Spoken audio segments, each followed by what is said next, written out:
আসসালামু আলাইকুম। ওয়ালটন এয়ার কন্ডিশনারের পক্ষ থেকে আপনাদের সবাইকে স্বাগতম। একটা এয়ার কন্ডিশনিং সিস্টেম ইনস্টল করার পরে একদিন পরে বা 2 দিন পরে একটি প্রবলেম আমরা ফেস করি যে ঠিকভাবে ঠান্ডা হচ্ছে না। তখন এই বিষয়টি অনুসন্ধান করতে গিয়ে আমরা দেখতে পাই যে রেফ্রিজারেন্ট লিকেজ হয়ে যাচ্ছে।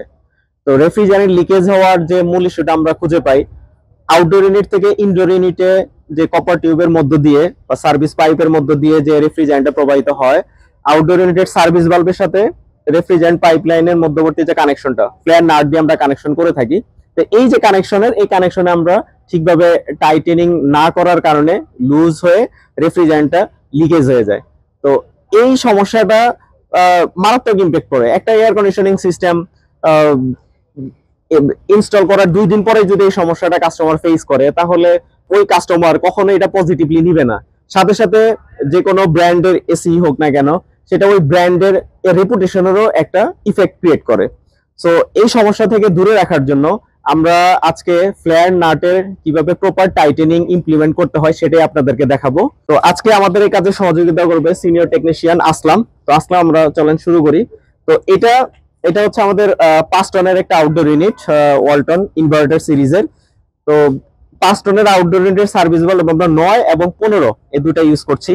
তো 9 এর জন্য আমাদের প্রপার টাইটেনিং টর্ক হচ্ছে 25 নিউটন মিটার, আর 15 এর জন্য প্রপার টাইটেনিং টর্ক হচ্ছে 55 নিউটন মিটার।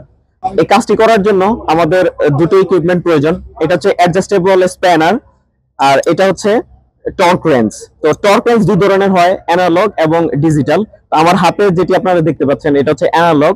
ম্যানুয়াল পদ্ধতিতে আমাদের টাইটেনিং টর্কটা ঠিক করে নিতে হবে।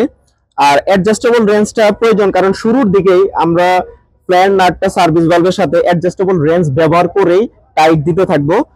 তারপর কয়েকটি পার্ট ঘুরিয়ে আমরা টর্ক রেঞ্জটা ব্যবহার করব। এটা হচ্ছে আমাদের সার্ভিস ভালভ, আর এটা আমাদের রেফ্রিজারেন্ট পাইপলাইন বা সার্ভিস পাইপ। তো ওয়্যারিং করা সার্ভিস টিউবটি আমরা এখানে স্থাপন করব সার্ভিস ভালভের সাথে। তো আসলাম, নিয়ে এসো। তো প্রথমেই ফ্লারিং করা যে অংশটুকুর সাথে প্রপারলি অ্যাডজাস্ট করে নিতে হবে, আদারওয়াইজ থ্রেডের সাথে মিলবে না, তখন অসুবিধা হবে। এখন আমরা ফ্ল্যান নাটটি টাইট দেওয়া শুরু করব। প্রথমে হাত দিয়ে আমরা টাইট দিচ্ছি।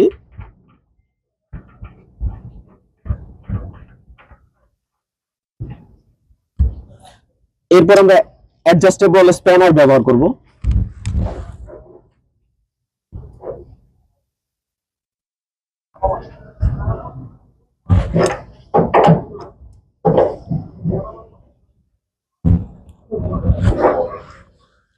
অ্যাডজাস্টেবল স্প্যানার দিয়ে 2টি অথবা 3টি পার্ট ঘুরিয়ে এবার আমরা টর্ক রেঞ্জ ব্যবহার করে প্রপার টাইটেনিং টর্ক ইমপ্লিমেন্ট করব।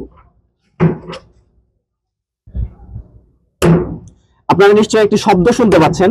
এই শব্দটির মাধ্যমে ইনশিওর করলাম যে এখানে 55 নিউটন মিটার টর্ক ইমপ্লিমেন্ট হয়েছে। তো এর মাধ্যমে আপনারা নিশ্চিত থাকতে পারেন যে ফ্লেয়ার নাটের যে থ্রেড এটা কোনো ক্ষতিগ্রস্ত হবে না এবং লিকেজ হওয়ার টেন্ডেন্সিও থাকবে না।